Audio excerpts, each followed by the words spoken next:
Testing 1 2. Testing testing testing testing. See, it's like test test test. Testing 1 2. Test testing testing. Test 1 2. Test test test.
Testing. See? It's too sensitive. Yeah.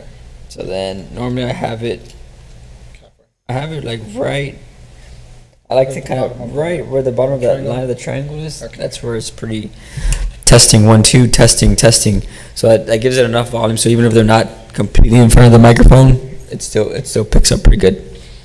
And then same thing for the program volume. Just have it right about there. Testing testing 1 2 3. Testing 1 2. Testing 1 2 3. Testing. Testing 1 2 3. Testing testing 1 2 3. And like I said, if throughout the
You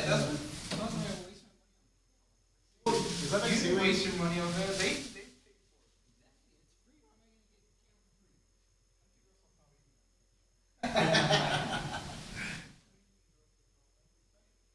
That average height is like 5'9" or 5'10" or something. 5'9" is average height. Average height is different for us. Like 1 or 2 inches. Jesus Christ. I've done plenty of short black dudes. What's he talking about? Yeah, they're not average. I was in sports. There was plenty of them that were African American, I think it's pretty high. 6. I'm gonna have to look that up. I'm gonna have to confirm that. Maybe from some tribe in Africa, but not Americans. But you know that there's where that what's his name? Was it Matumbo or one of those guys? He came from Africa. The average height of the people there was like 6'5". That area where he came from or something, it was ridiculous. That must have been one tribe. Yeah. It was because it was like separated, so they were all just everybody was just tall there in that area. He'd be short.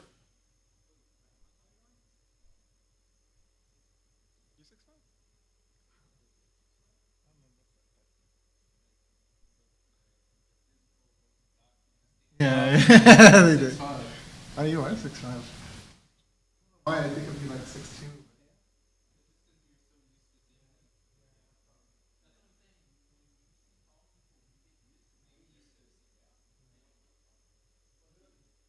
Tall, but not the numbers.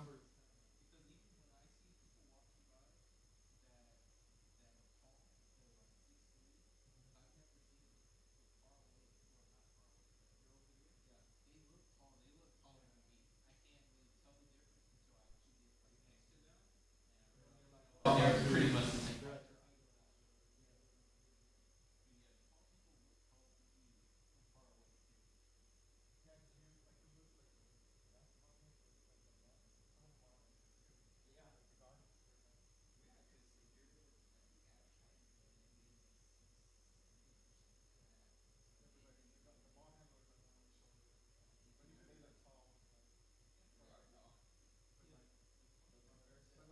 The forwards and stuff. They're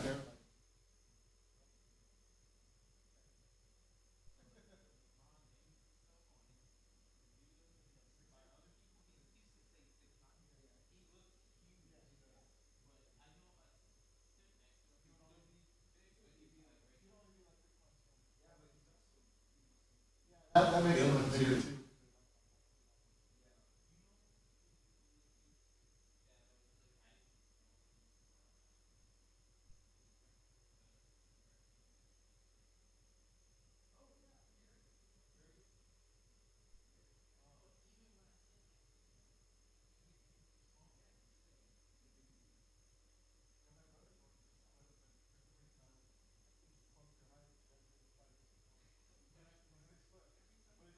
My brother's big, dude. He's like.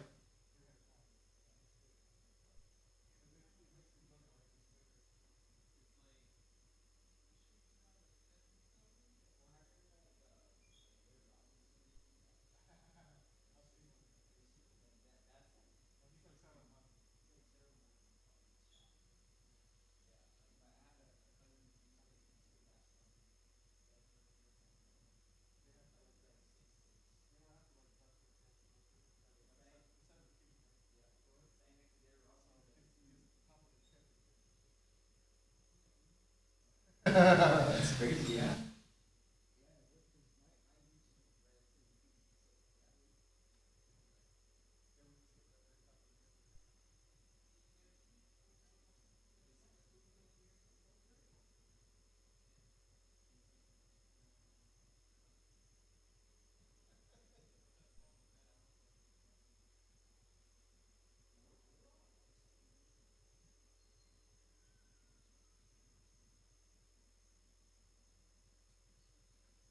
And I found out her name.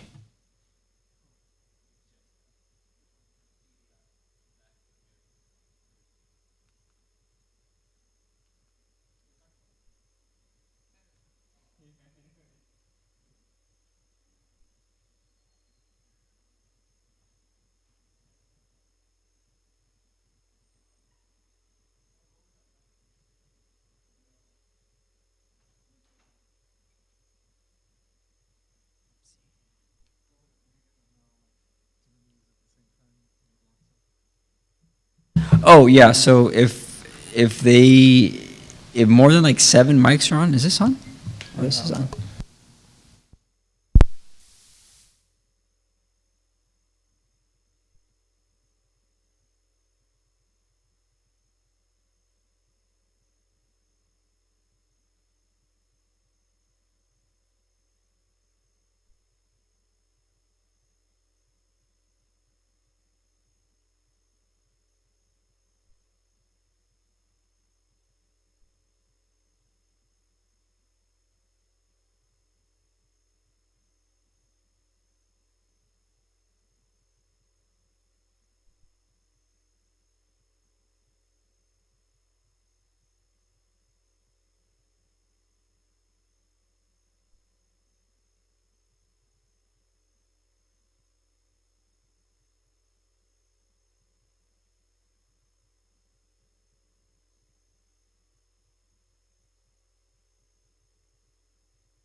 Testing 1 2 3. Testing testing.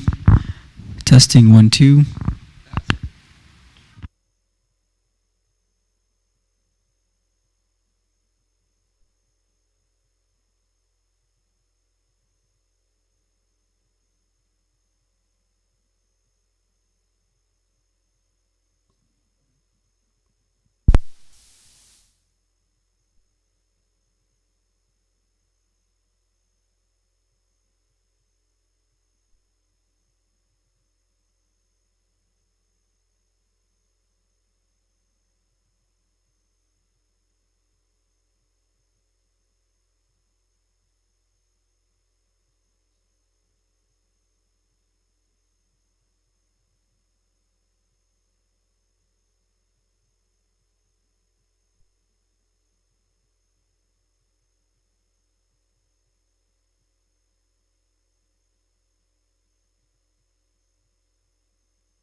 Testing 1 2 3. Testing 1 2 3. Testing 1 2 3.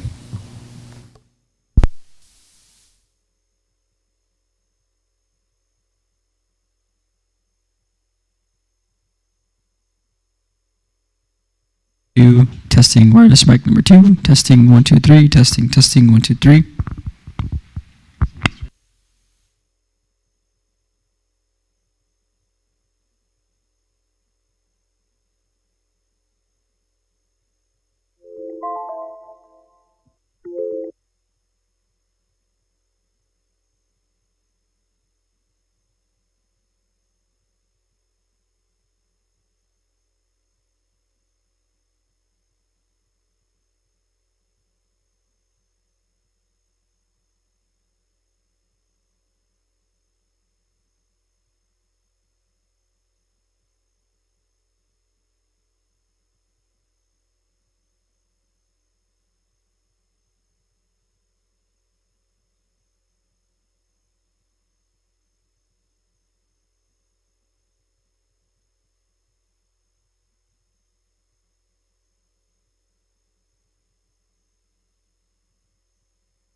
Good afternoon, Vicky Cavazos Jones, Spanish interpreter. Good afternoon, Vicky. We can hear you loud and clear. Thank you. Luis, Adan, can you guys hear me? Give me a thumbs up. We can hear you, Jose. We got some echo. That was me. No, it's not me. I'm here. There's an open laptop like mic.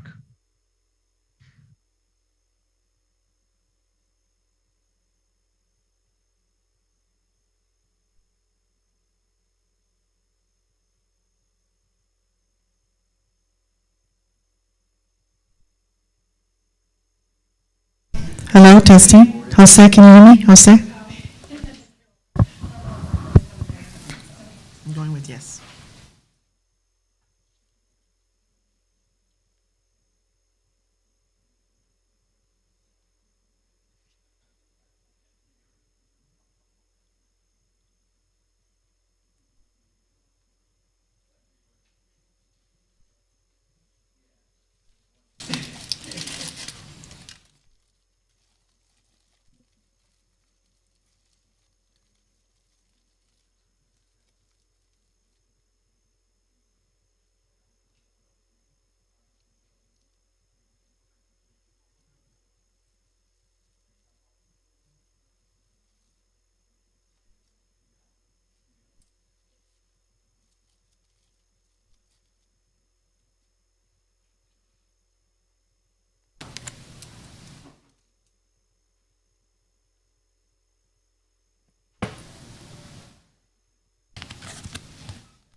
Testing.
Testing, testing, 1, 2, testing.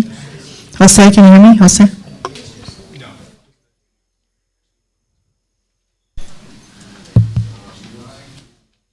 I keep talking to Jose, but he's not responding. I want to make sure he can hear me. Jose, can you hear me?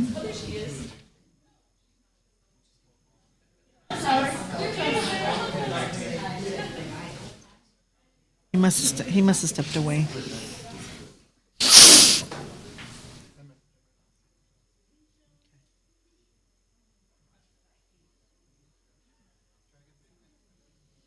Jose, hello, testing, 1, 2, 3, testing. Quick mic check. Mic check, 1, 2, 3. This is Jose.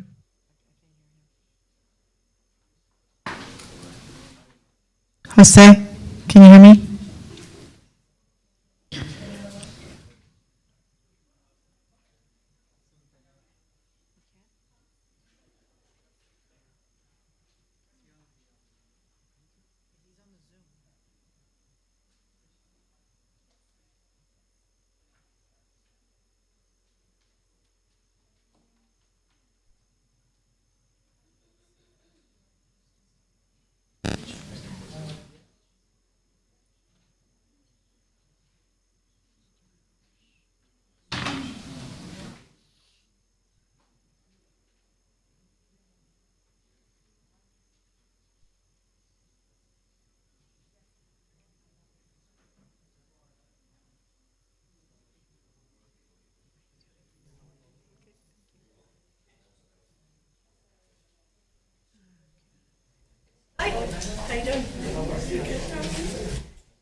Testing, 1, 2, testing. Jose, can you hear us, Jose?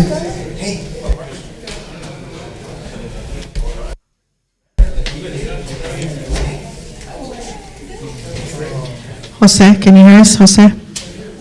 Hi. How are you? Good to see you. Good to see you. Too. Like, excuse the, Man, that's the way I wish I'm I at could. LSA. I was at LSA today, so I have to go back. That's a policy that we can all do.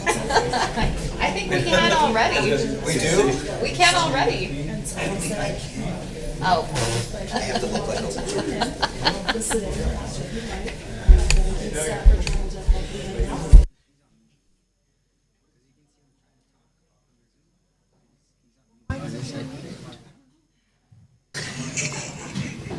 Killing me, Luis, killing me.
We do.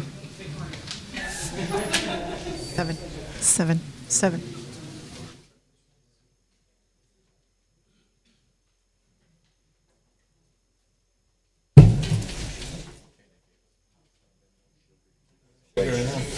Seven.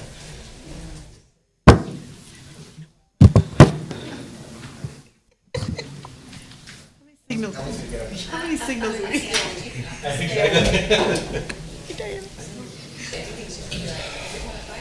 tell you what happened. I have to tell you what happened. All righty. Good afternoon, everyone. Commissioner Kaufman, are we ready to begin? Okay. All right, good afternoon, everyone. Welcome to the San Antonio Housing Authority regular board meeting. I'm going to begin recording and welcome you again.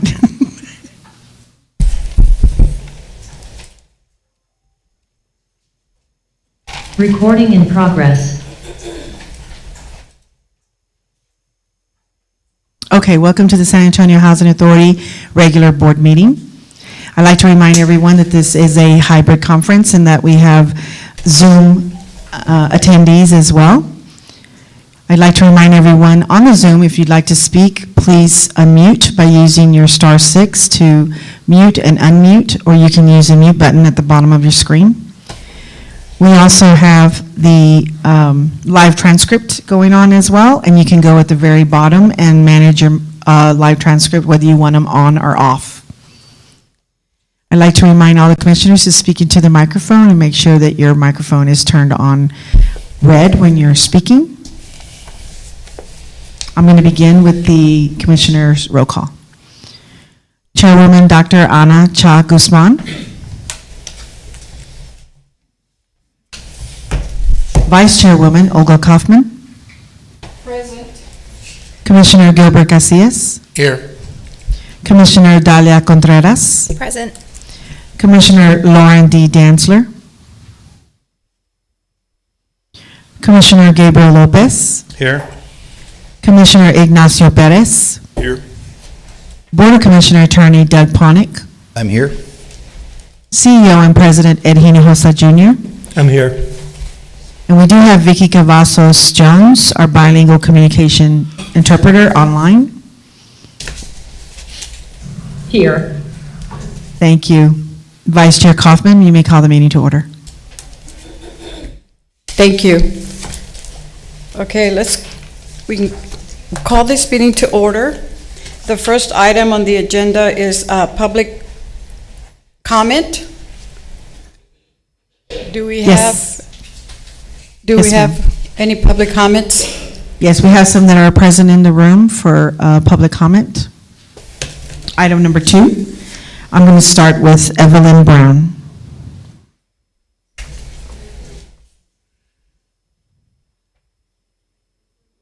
Here's a microphone here, ma'am, up here on the podium.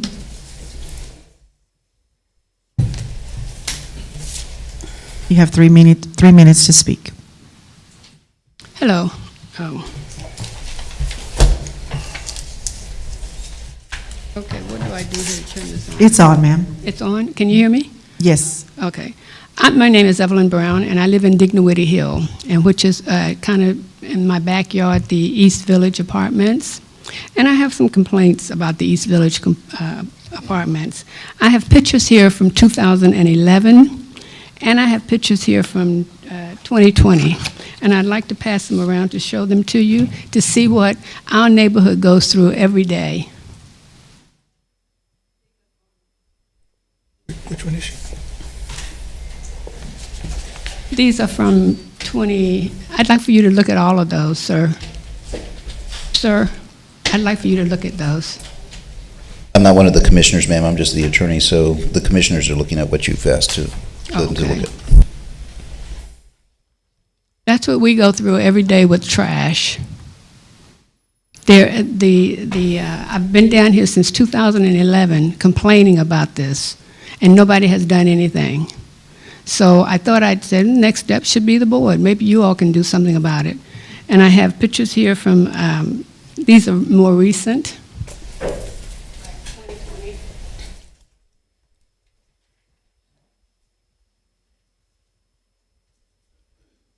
You know, our neighborhood is only 1 square mile, and believe it or not, we have houses in that community that are $300,000 and $400,000 because you know the historic districts have risen in tax valuation. So, would you like to have that next to your house or around your fence? I don't think you would. The trash facility is too small for the amount of tenants that you have. And on the days that the trash comes to pick up the dumpster, I think what happens is the people, the parents, they might send the kids out to empty the trash, but they can't reach over. So what they do is they set the bag or whatever it is on the ground, and then the cats and the dogs come and chew it up. And then the wind blows, and what you know, I have trash all in front of my yard. And I live on Burnett Street, which is, the apartments are in the back. So that shouldn't be possible. Now, I came down here once in 2011 or 12, and you all used to have a gentleman come out there, and he would clean the trash up after the facility left. And I don't know what happened to him. He did not, I don't see him anymore, and we have trash scattered all over the neighborhood. So I can't live with that. And we have other members of the Dignity Hill community and the neighborhood association here. And they can't live with it either, and we shouldn't have to live with it. And nobody has done anything about it. No one. I talked to Mrs. Batista last week, and she told me she was very kind, very nice. And she told me just a few minutes ago when we were outside that she said, well, I want to talk to you about our progress.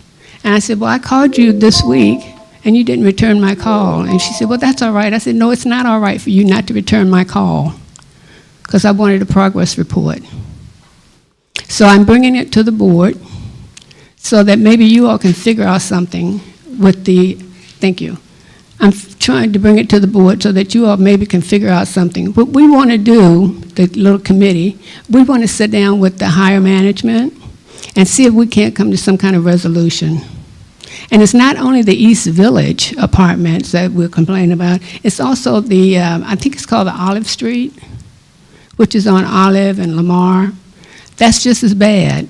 And I have pictures on my phone that a lady sent me this morning about there's an oil spatter that's down the brand new concrete that the city just laid, and there's oil. And the lady that lives across the street from those apartments, she said it's nothing for them to have trash and junk all over. So, I mean, people should not have to live like that. Madam Chair, maybe we can suggest that she meet with staff as designated by the CEO to continue showing more information as her time is up. My time is Right. up. Yes. Okay, well, I'm going to pass Thank my you. phone. Yes, I'm going to pass my phone around so you all can see these pictures, okay? I would like for you all to see. Thank you, ma'am.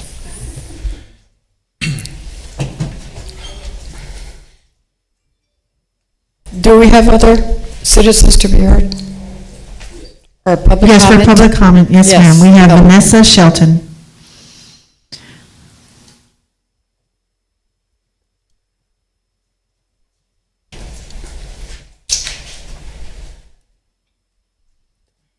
Hello.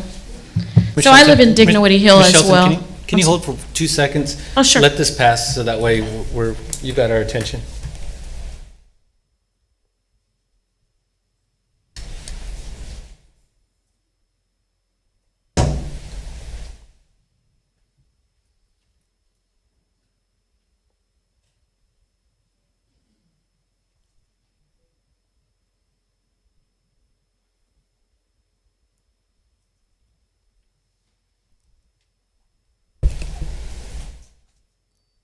Thank you, Ms. Shelton. So I live in Dignity Hill as well, and I'm on the Neighborhood Association Board as the treasurer, and I've only lived in Dignity for about a year and a half. Excuse me. So all of this for me is kind of new. I moved from the north side, and you know, I'm just not used to living in a community where there's you know, these type of apartments, which is fine. I moved downtown, I love it. It's a great community. But as I drive by and as I walk by, and I walk my dog every day, the grounds are just not kept up at all. Like the one, I live on Burleson Street, and the one at Burleson and Olive doesn't have any grass, doesn't have any landscaping. I don't think the trash issues are as bad, because I went there this morning and it was pretty much cleaned up. But I think maybe there's not enough dumpsters in both of the facilities to accommodate the amount of apartments there. But I'm just curious, like, is there a budget for landscaping? Is there a budget for the appearance of the buildings? The buildings need to be painted. They're just basically in disrepair. So that's kind of, the concern that we have is Dignity Hill is a historical community in San Antonio. And if you look at all the other historical communities, Monte Vista, Tobin Hill, King William, I mean, they don't have to deal with any of these issues. So I'm just curious as to why, this is something that we have to deal with in Dignity Hill when we pay a very, very high tax rate, the highest tax rate in the city, to be exact, at 2.79%, higher than what I paid when I lived off of 1604 and Blanco Road in the Vineyard. So, and then the most recent issue we're having is for, there was a couple of shootings. There was a shootout, I guess, in front of, and Liz Franklin can talk more to that because it was right in front of her house. So I guess just to broach that, we're wondering if the people are screened, that are able to live there, if they're screened, if there's any backgrounds, if there's any safety issues that, that these things are putting everybody in danger, especially shootouts. So that's all I have. Thank you. The next person, Commissioner, is Donna Lola Smith.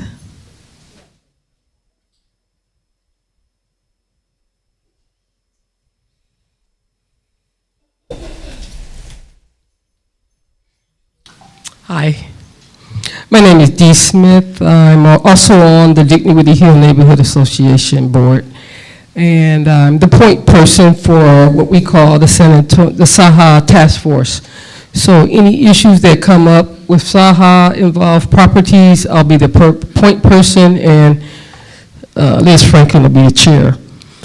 So in this area, houses are $350,000 to $400,000. I pay about $14,000 in taxes annually, and I almost got shot the other day while I was in my garden. So between the shootings and the trash all over the neighborhood, there's a big issue. However, I'm not going to say it's completely bad because it's not really bad at the East Village except for the shooting and the trash. So I'm not going to say everything is bad. Okay, you have some good tenants over there, but it's just a few that make it bad for everyone. So what I'm interested in is I would like to know, you have a phone number or email address of a person that I can speak with, my board can get with, and kind of hammer out some of these issues and come up with some solutions. So if you can give me that, Vanessa, she has a pen and pencil, she can take down that information. All right, thank you. Thank you. Next. Next person is Elizabeth Franklin.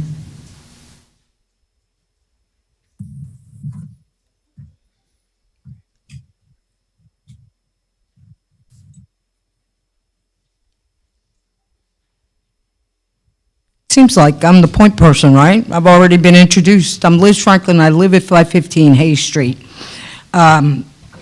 I'm going to go at this from a different angle, something that I think all of us can understand, because I do think resolution lies in this room and starts not necessarily with you folks, but with a concerted effort on a conversation that leads to an action plan.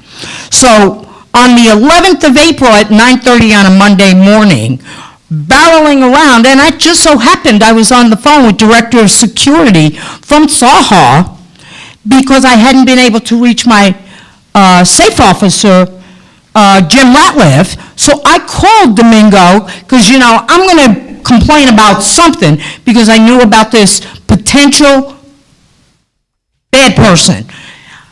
I got to watch my time because I'm not going to go over. Anyway, make a long story short, I turn around and I tell him, oh shoot, that's not exactly what I said.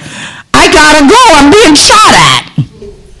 And barreling around the corner comes this Ford Explorer. You don't need to know the details other than the fact that at 9:30 on a Monday morning, on that 500 block, let me tell you exactly who was there.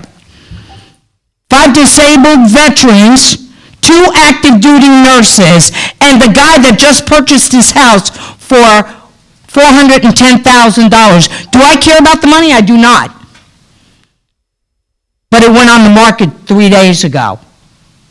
He doesn't have the longevity I do. See, I understand that 99% of the people that live across the street from me want exactly the same things I do. They want the ability to put their trash in a trash can. It's a simple fix, people. Get a larger dumpster. Build the corral around it again. All right? Anyway, fast forward to the last time we had a shooting on our block. It was 4.5 years ago. Guess who the alleged shooter came from? He was a visitor. He had no business being there. He frightened not only the people and put all of us at risk, but this is what you have today, people. A $410,000 new resident putting his house on the market. He's not giving us a chance. Okay? He's not giving us a chance. A woman who did not really know, and I believe this from my heart, that her little young nephew at 23 years old was causing and being problematic with this shootout. Because it wasn't one shooter, it was 2 shooters. All right? She shot at him, he shot back. We're caught in the crossfire on both sides. So no one person that saw her is not responsible. You didn't have a crystal ball more than I did. But let me tell you what might have helped. The promise made 4.5 years ago of enhanced lighting and cameras. It's ARPA funding. There's money out there, people. It's not that complicated, and we all deserve better. Thank you. I'm sorry. I went a little over.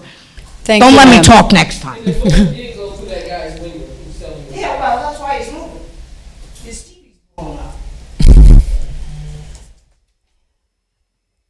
Is there any other public comments?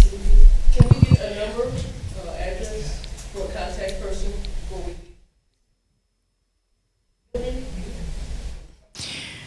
All right, thank you for the opportunity to start doing everything. Thanks, Joel. That's good, right? Thank you. Thank you. Thank you for what you do. Oh, that's what Commissioner Kaufman, we have concluded the public comments. We do have about 3 for the citizens to be heard. The next item, number 3. Okay, so you said 3? The next item is number 3, and yes, we have 3 people. 3 citizens to be heard? Yes, ma'am. Okay, so we can proceed with the citizens to be heard. Okay. I'm going to call Rhonda Linnell Lightard.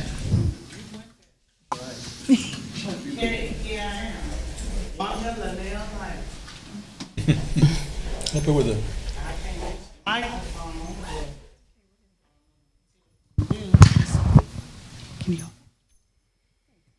Hi, I'm Wanda Lightard, and I've been going back and forth with Saha about my voucher and about me being blind. I'm just recently blind. In May, I'll make a year on the 28th of May, and I needed an advocacy to help me with paperwork and stuff like that. I come down here numerous times. I've called. I told them I can't read the mail and I can't read your emails. To no avail was I given help. I started in March coming in very frequently. They kept turning me away and telling me anything to just send me away and said they would contact me. To no avail. I'm at the last month of my contract. I have to the 31st of May. And I think if I wasn't here today, they would have made me wait until the 31st, and I would have been homeless without a voucher. And I think that is just terrible that we didn't have any kind of lines of communication open, because I came and made them aware in proper time and procedure. And I'm just asking for people who are blind and disabled that they be granted courtesy directed to advocates in Saha so this won't happen again. Not to me, not to anyone. Thank you. Thank you, ma'am.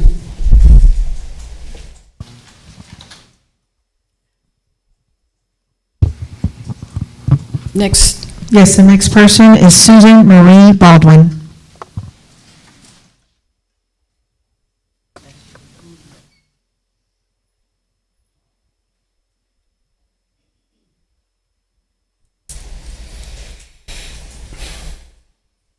Hi, I've been with at Cottage Creek Apartments for almost 20 years now. And you just took us back from Orion last year, back in September. And I've got some concerns. About 5 or 7 years ago, when you guys did an inspection on my apartment, I didn't pass because the windows in the laundry room were cracked. Well, now the laundry room's got all the windows broken. And I'm concerned that if you do say maybe as a surprise infection in August or July, that you'll try to use that against me again. Because that's not my fault that happened. I think we've got some teenagers out there doing stuff they shouldn't. I know you need to do something in that laundry room on the 4840 side of Raybon. It needs a major update. There's been a couple of fires in there. And I hate to say, on the day of the Super Bowl weekend, when we had that big fire on the O2 side, you could have had a fire on the 40 side in the laundry room, because when I went out, I saw smoke coming out of the trash can. So I was lucky enough a firefighter was across on Raybon, so I could tell him to come with me to the laundry room to take care of it. I also have another concern. I could have had a fire, because last year in September, I reported more than 5 or 7 times. Up until last Monday even, when I did it again, when they finally fixed it, that one of the outlets in the kitchen was throwing sparks. They finally fixed it. But the bad thing is what would have happened if that had caught on fire? I'd be homeless. Because I'd have to find somewhere else to live, and then the people in my building would have to find somewhere to live. There should be a rule on how long it takes you to fix something when it comes to electronics. I have a bar in the shower that Orion was kind enough to put in because the doctor asked for him to do it. But for some reason, one of the screws is not catching in the wall, because I watched when maintenance tried to fix it. So we know it's not fully stable. And right now, I think they're waiting for an outside contractor to see what they can even figure out to do. I'm concerned about that. I reported that in September and October, November, December, and again several more times. I also reported how my stool was loose at not only just the top, but the bottom. Thank God they finally replaced it yesterday. But when he tried to fix it last week, he couldn't tighten it because it had a crack at the base. I'm disabled. And my concern is, I know we've got a lot of seniors and disabled out there. If I'm getting treated that way for some things like that, other ones might be too, and they could get hurt. Then a few other concerns are, we have a swimming pool, 2 swimming pools that are nasty looking. We can't have bingo. I have someone that wants to come out and do bingo. He saw me yesterday. He says, we did bingo with you. We want to come out. And I said, I can't have you come out right now. So something needs to be done. And also security and lighting. And if you could do a coffee again with the CEO. Thank you. Thank you. Next we have Rios Antonio.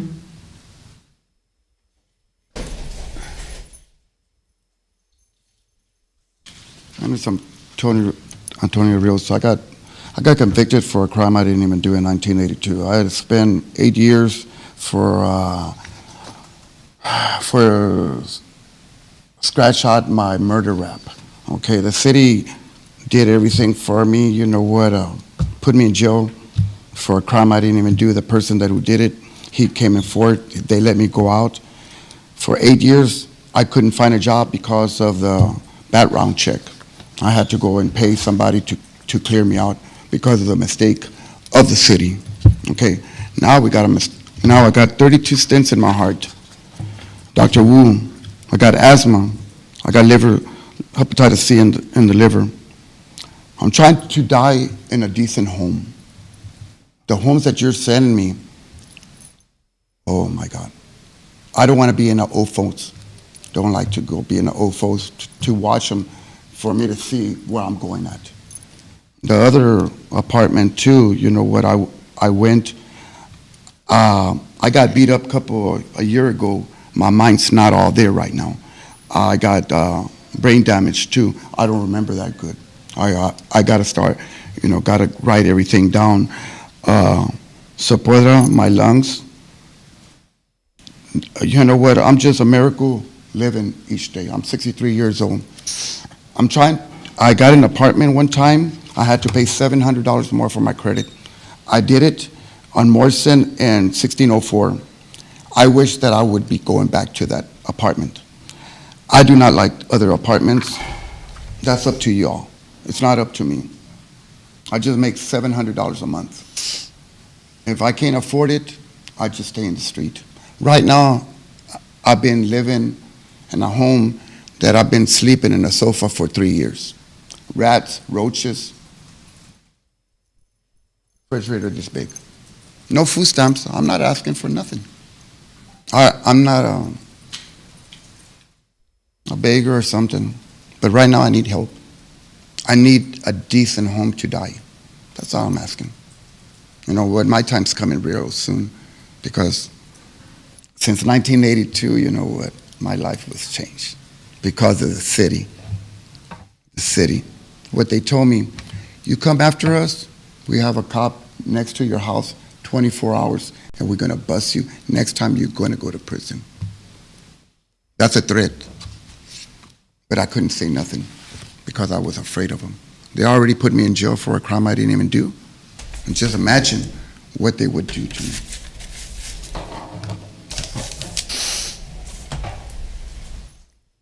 Thank you, sir. That concludes the citizens to be heard, ma'am. Okay, thank you.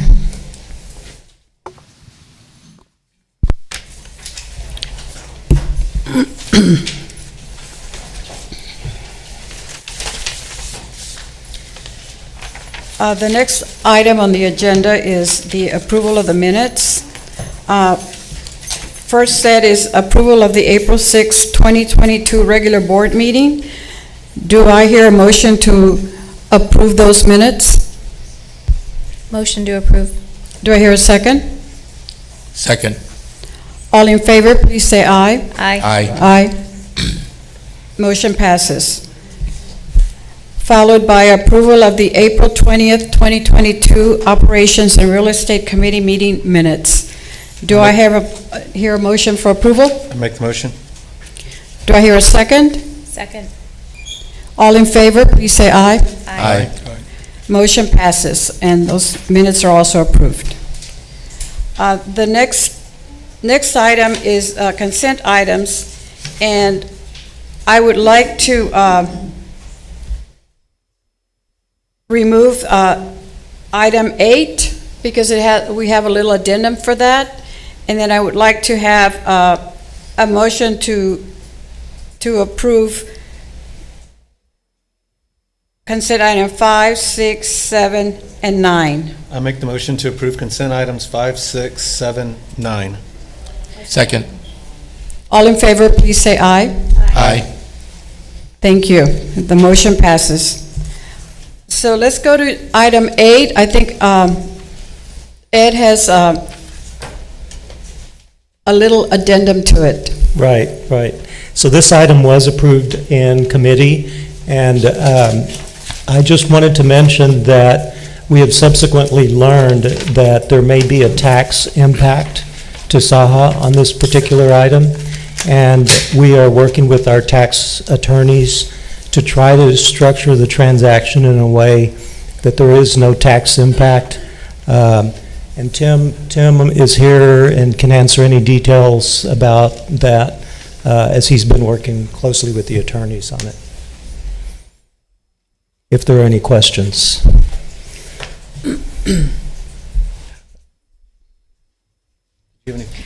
Can you share more about Yeah, what we're learning?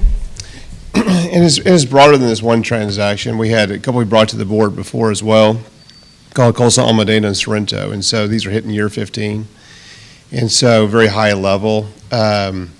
we have an entity that is taxable, because whenever we sell the tax credits, they get the tax credit equity, but you can also get something called bonus depreciation if you take a certain election. And historically, we haven't had that many deals actually hit year 15. We started these tax credit deals about 16, 17 years ago, and or maybe a little bit longer, but approximately that long ago. And if it's taxable, we could be hit with a 21% tax rate, and so we're concerned about that. And so we're trying to structure these in a way whereby we're not hit with that tax liability, because as you saw on this particular item, I think the gross proceeds are about $4.1 million. We'd have to pay around $870,000 in taxes. So we want to do it in a way that is legal, but we're working through that. And what we didn't want to do is bring it to the board and not mention that.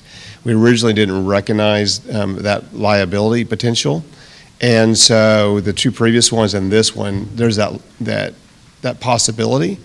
And so we wanted to make sure with the board we're giving you all the information. And before we can say this is likely the proceeds, was that minus 21%. It's still worthwhile going forward, but if we can not pay the taxes and put that money towards affordable housing, it's much better. Right. So this is something that we're learning because this is new territory that we're walking in.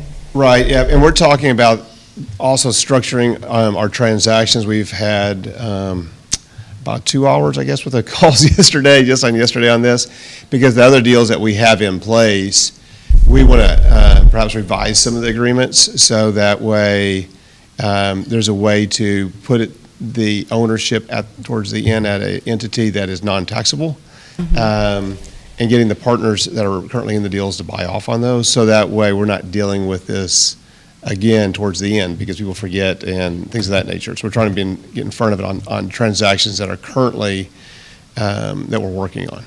Thank you, Tim. My question was going to be about the recent deals and if there's a similar issue. And so my assumption, correct me if I'm wrong, is that we'll do our diligence so that as we start to approach more of these deals that are hitting year 15, 16, we won't, that would be a significant hit to what we think we could infuse into the system. Yeah, and not every deal is structured this way, so they're all a little bit different. But we're actually looking at the ones that we just closed, or closing, I guess.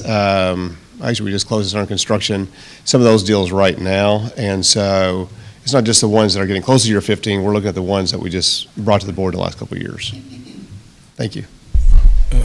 Tim, did you bring this up last meeting? Or? I wasn't even here last meeting, so no. The previous one? No. You haven't brought this up previously? No, sir. Okay. So when will you know if we have to pay those 21% tax rate? Or do you think we'll be able to take care of that?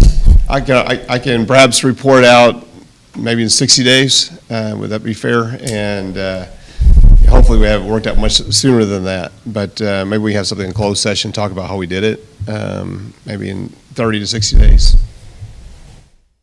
Okay, thank you. So in the meantime, what do? We pull that item, or? It still has to go forward. It's just, will we or not owe the taxes is just the question, but everything else is the same.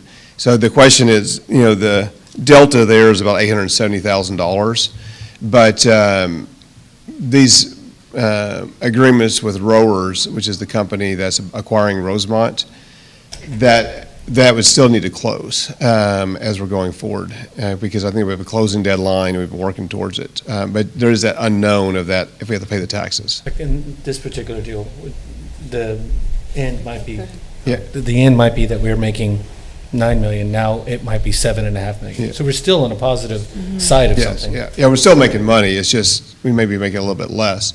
And we're actually looking at the two that I mentioned earlier during this presentation, Cosa Almudena and Primrose. Those actually were done in this last tax year, and so we think we might be able to tackle those as well, so we don't owe that tax liability. And so we need to work that out by the fiscal year, which is June 30th. Next month? Yeah, so And Tim, can you talk about whether some other housing authorities have faced this issue Oh, before? absolutely. So there are other housing authorities and governmental entities that have done this. So we do have a proposed solution to this that has been done by other housing authorities.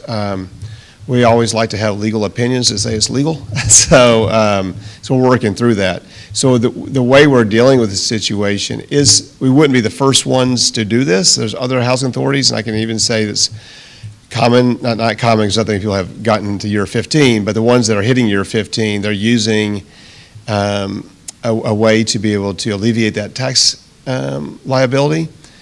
But we want to make sure that we're doing our own due diligence, that there's nothing, that we're in compliance with the tax code. Is there something that needs to happen to the process of how we structure and do our due diligence for deals or something? I think tax implication is kind of a given area to really dig into. So originally, we had discussions where the belief was we had to pay the taxes. And so you get better tax credit pricing on the front end if you do something called a 168H election, where they get the bonus depreciation, because they get higher value. And so we always thought we were going to have to pay the taxes at the beginning. We've been looking at it to say, well, I wonder if there's a way that we can legally, not have to pay the taxes.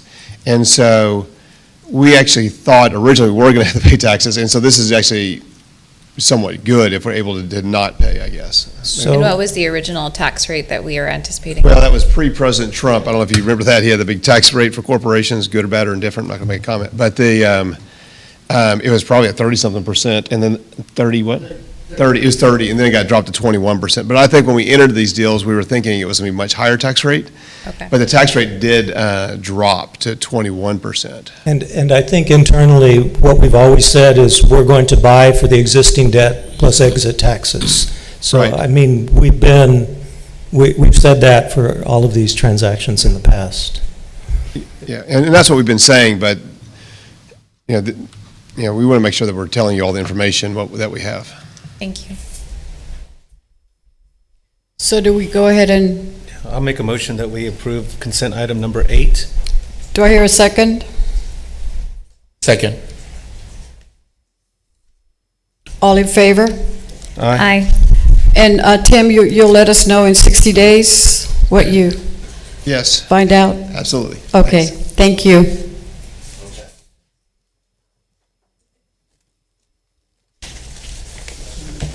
Okay.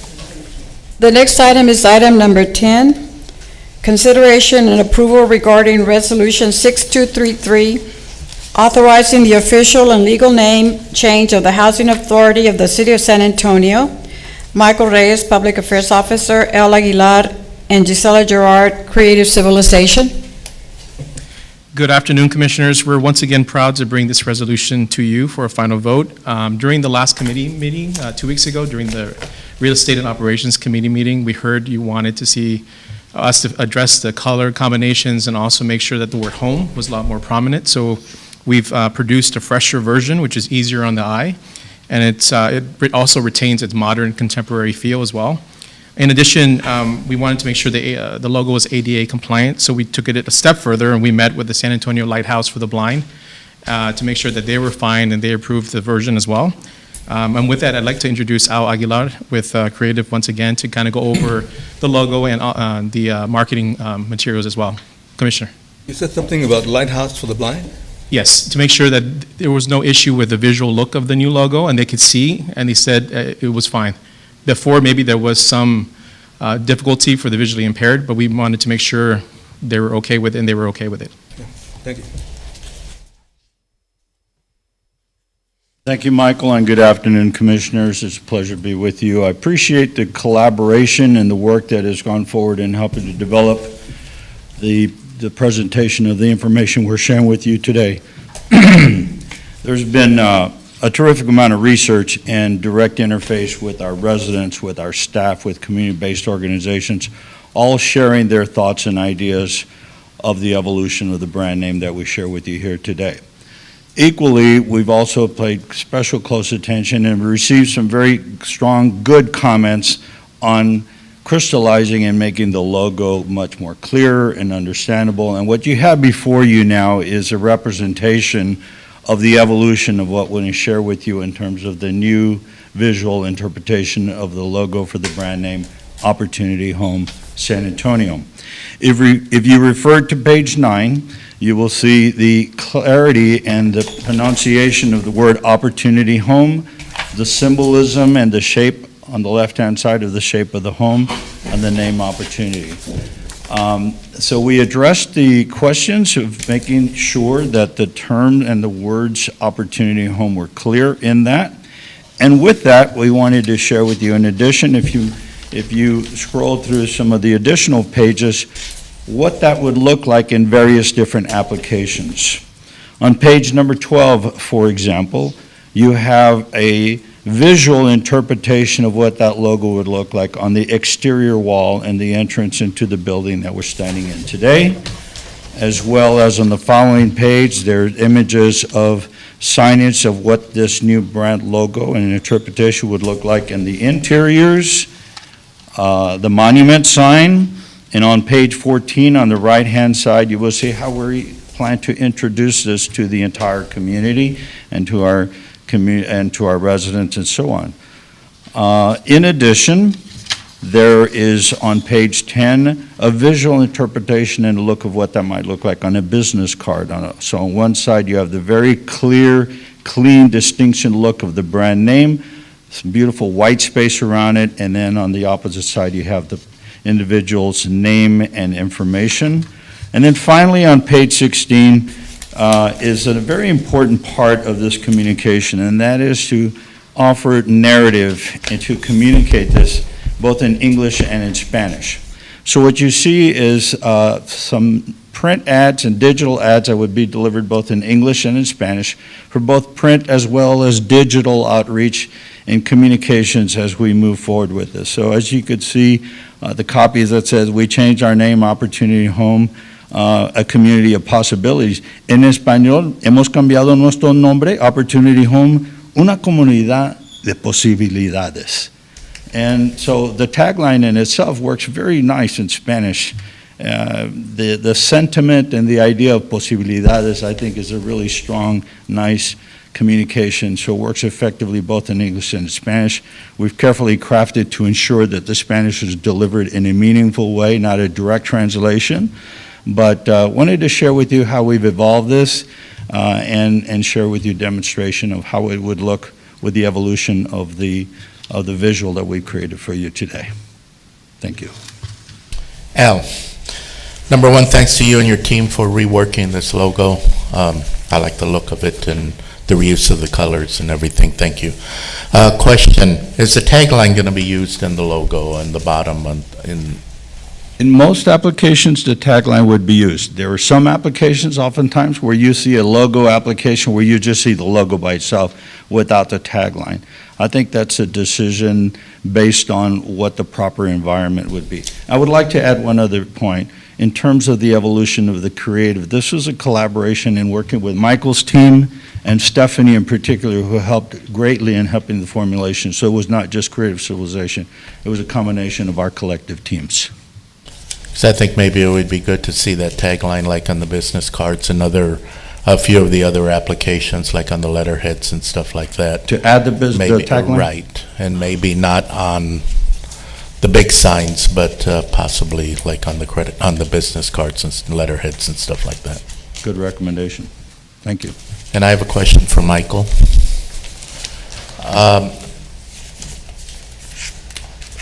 It's my understanding that this rollout is coming out of your budget? Yes. What about how much is it costing to accomplish what we're going to do? So we didn't request any additional budgets. I trimmed budgets from our social promotions, from videography to pay for this. That way we didn't ask for $1 more. So I'm using my existing 22 budget. So it's about between 70 to 80,000 that we're using to pay for these costs. It's going to go higher with the signage. That excludes signage. But we anticipate another maybe 25, 30,000 for signage. And that will come from the different budgets that we have for the building and for the central office. So in total, I would say about 100,000. The majority of that coming from our existing public affairs budget and cutting, making cuts elsewhere to pay for this. And that's including redoing of the shirts for the employees, the business cards, letterheads and all, and. Well, every department has their own budget to pay for their own business cards and their T-shirts, so that'll come from the various departments. But Okay. for the larger, Okay. most important pieces, it'll come from the public affairs budget. Thank you. I echo Commissioner Casillas' comments on the logo. Thank you for your hard work. I appreciate it. I love it. I think it's gonna be great. So, good luck to all of us on the rollout. So, Any other comments or questions? I just want to say thank you for all the work in ensuring that it's accessible to all people. If there are no other comments, would like to say thank you. And thank you for doing all the research for the new logo. So Michael, do we actually need a vote on this? yeah, I make a motion that Resolution 6233 be approved. I second. All in favor, please say aye. Aye. Motion passes. Congratulations, guys. And when was their timeline on this? The timeline, we're hoping to roll out by next month. We need some time to make sure we roll out all the pieces, so it'll take us some time. And Chairwoman, if you can just allow me 20 seconds, I wanted to thank a few people. Real quick, I wanted to acknowledge our public affairs staff, Maribel Resendi, Stephanie Castañeda, and Andres Guerra. I also wanted to thank our residents, our community partners, our executive team, our senior team, and the many staff members who've helped us over the course of 9 months. This was a huge undertaking, and we needed everyone's help. And on a personal note, I just want to say to bring this initiative to you as a former resident, standing before you as a member of the executive team, it's been an honor and a privilege, and what an opportunity. So I just wanted to thank you. For you? Yeah, awesome. So Ed, we're going to have some sort of rollout here. We're going to have an employee event in June that we'll be doing, but also a rollout is planned on social media, and an ad purchase is also planned for the Express News. And we're probably going to have some press releases and things like that go out. So we're invited, right? Of course, of course. Will there be a press conference? We'll save a speaking spot for you. There will be a press conference in June? Okay. It's an exciting time. As Michael mentioned before, the Housing Authority name is, over 80 years old, so it's a good time to update it. Great job, Michael. All right, ready? Thank you. The next item on the agenda is discussion items, number 11. Do we have any discussion regarding resident concerns? So I just wanted to say, I know Joel met with some of the residents that spoke today, and we'll have an update that goes to the board. We do a regular update to the board, so we'll provide that feedback and before the next meeting. The next board meeting. Or next board meeting? Right. Who has taken Zach's place who's taken Zach's place as public housing director? So that is an announcement I'm about to make during the president's report. Our next item is the president's report, so. Well, no, I have a question on resident concerns. Okay. I just want to ask about the lady that came in that is blind with voucher issues, or she's visually impaired. Has someone reached out and talked to her or helped her, or they have? Okay, so. All right. That's it. Okay, Ed. The president's report. So the first item, I just wanted to mention the Fiesta for a Cause, San Antonio style. Saha raised about $65,000 for our resident programs, and this was the first time we did this because the route for the parade has changed for this year and I believe for next year. So it was exciting. We had a lot of positive feedback.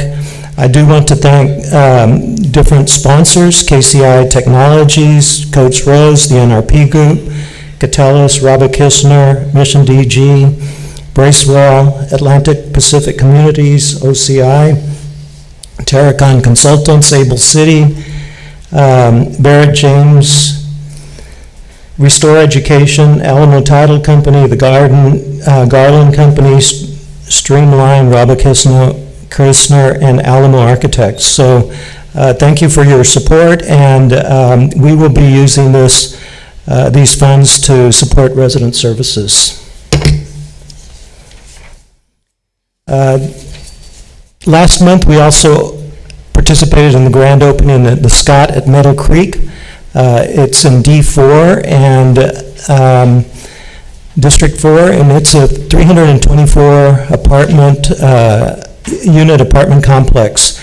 Residents will have access to services that include financial literacy training, health and welfare, health and wellness screenings, first-time homebuyer program, a food pantry, after-school programs, summer camp programming, a business center, community center, clubhouse, fitness center, and a pool area. Plus, there's a community garden there also that we'll be working with a local school with. SAHA is also accepting applications for the resident scholarship program, and normally we give a $1,500 scholarship to residents that apply and are approved, and this is for graduating seniors, and the students do have an opportunity to get renewal funding in subsequent years. So that's a program we've been doing for a number of years, and we're happy to continue that. The director positions, I want to mention that we have 2 new directors since we last talked, and we have Kristen Carrion, who's here, and she's taking the position of assistant director. She was promoted to assistant director of operations support, to director of operations support, sorry. Kristen joined us in 2010 as a management analyst, and she's had been promoted to manager of assistant housing programs in 2011, senior manager of assistant housing programs in 2016, assistant director of federal housing programs 2017. Okay. Sorry about that. Kristen joined SAHA in 2014 as an operations support specialist. She was promoted to manager of policy and operations support, and later promoted to assistant director of operations support. And actually has held some of the same positions Joelle has. So thank you for joining us, Kristen, as a director. And Joel has been appointed as the interim director of public housing, and he continues to oversee the CDI. And so Joel joined us in 2010. He's been with us for 12 years, and I already mentioned some of the positions he's held.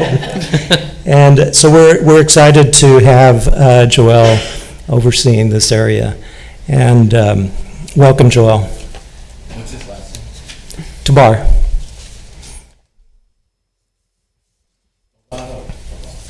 Tobar, T-A-B-A-R. Welcome aboard, guys. And ladies. Sorry.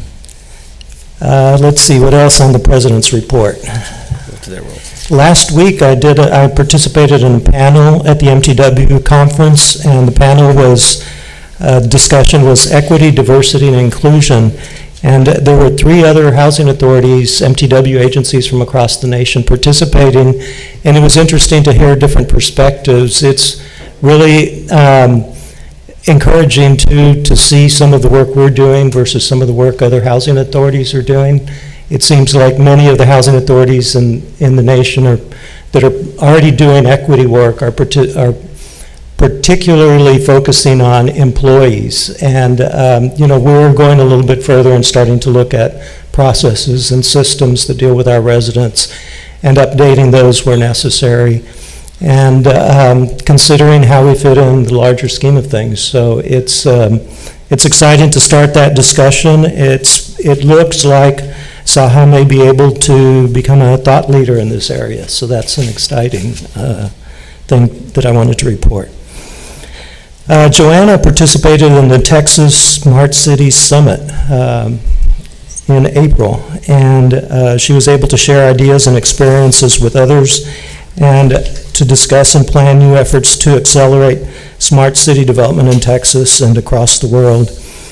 She also had an opportunity to talk about SAHA's digital inclusion efforts towards providing connectivity to people in the place that they live, and some of the history of how we got to where we are. And I often forget, and Joanna reminded me, that we started this effort when Julian Castro was the mayor of the San Antonio, and so it's been 8-10 years or so. Yeah. Wow. So that concludes the president's report today, and my apologies to Joel Tovar and Kristen Carrion for getting the paper switched. Thank you, Ed. Next week, we continue with, Closed session. We have the closed session, ma'am, but we also have, I think, Ed, the nonprofit Las Vadas, so Yeah. perhaps before we recess this meeting and start that meeting. so we can go ahead and recess the Saha meeting and continue on to Las Vadas Public Facility Corporation Board meeting, and then we'll have the closed session.